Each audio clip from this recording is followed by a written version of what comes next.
President Donald Trump, accompanied by Japanese Prime Minister Shinzo Abe, left, and Australian Prime Minister Malcolm Turnbull, right, speaks to reporters at a meeting during the ASEAN Summit at the Sofitel Philippine Plaza, Monday, November 13, 2017, in Manila, Philippines. Trump is on a 5-country trip through Asia, traveling to Japan, South Korea, China, Vietnam and the Philippines. Andrew Hornick, Associated Press, Manila, Philippines. President Donald Trump is winding down his lengthy Asia trip with an international summit and a series of meetings with Pacific Rim allies, including his host in the Philippines, who is overseeing a bloody drug war. Trump jointly met Monday with Australian Prime Minister Malcolm Turnbull, with whom he had a contentious phone call last winter, and Japanese Prime Minister Shinzo Abe, who hosted the president in Tokyo earlier in the trip. Trump raved about his accomplishments on his 5-nation journey, including on trade in North Korea, but said he would wait until his return to Washington on Wednesday to elaborate with a major statement. "We've made some very big steps with regard to trade, far bigger than anything you know," Trump told reporters at the beginning of the meeting in Manila, touting business deals forged between U.S. and foreign companies. "We've made a lot of big progress on trade. We have deficits with almost everybody. Those deficits are going to be cut very quickly and very substantially," Trump said. "Except us," Turnbull chimed in, to laughs. "You're the only one," Trump responded. Trump also, the trip had been very fruitful for the United States and pointed to the warm welcomes he had received in capitals like Tokyo, Seoul and Beijing.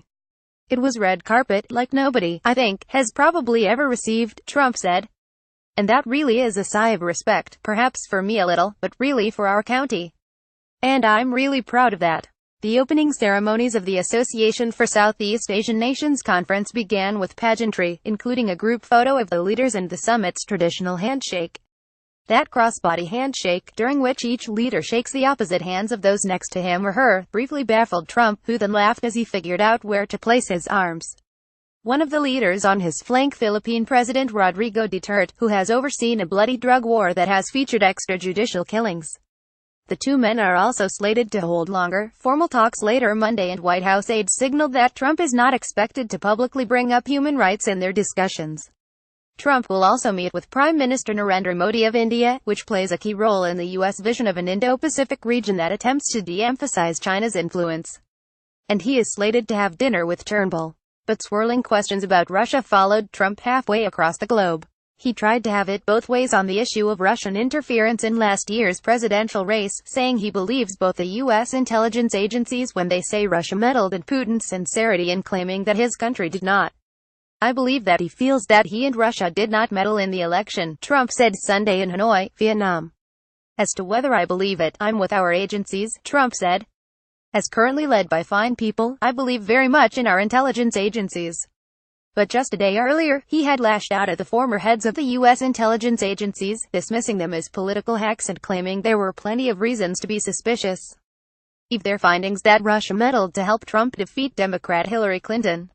Former CIA Director John Brennan, appearing Sunday on CNN's State of the Union, said Trump was deriding them in an attempt to delegitimize the intelligence community's assessment.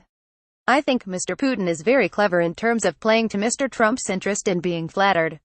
And also I think Mr. Trump is, for whatever reason, either intimidated by Mr. Putin, afraid of what he could do or what might come out as a result of these investigations," Brennan said. Brennan said Trump's ambiguity on Russia's involvement was very, very worrisome from a national security standpoint. "I think he's giving Putin a pass, and I think it demonstrates to Putin that Donald Trump can be played by foreign leaders who are going to appeal to his ego and play upon his insecurities," Brennan said. Questions about whether Trump believes the assessment about Russian election meddling have trailed him since January, when he said for the first time, shortly before taking office, that he accepted that Russia was behind the election year hacking of Democrats that roiled the White House race.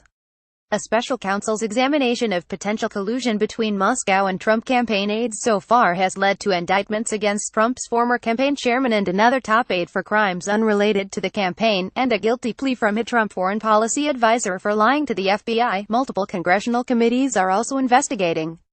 Trump told reporters traveling with him to Hanoi on Saturday that Putin had again vehemently denied the allegations. The two spoke during an economic conference in Da Nang, Vietnam. Trump danced around questions about whether he believed Putin but stressed Putin's denials. "Every time he sees me, he says I didn't do that. And I really believe, that when he tells me that, he means it," Trump said, arguing that it makes no sense for him to belabor the issue when Russia could help the U.S. on North Korea, Syria and other issues. Associated Press writers Darlene Superwolf, Ken Thomas and Lori Kelman in Washington contributed to this report. Follow Lemire and Colvin on Twitter at http://twitter.com at John Lemire and http://twitter.com at Colvinge. Copyright 2017 The Associated Press. All rights reserved. This material may not be published, broadcast, rewritten or redistributed.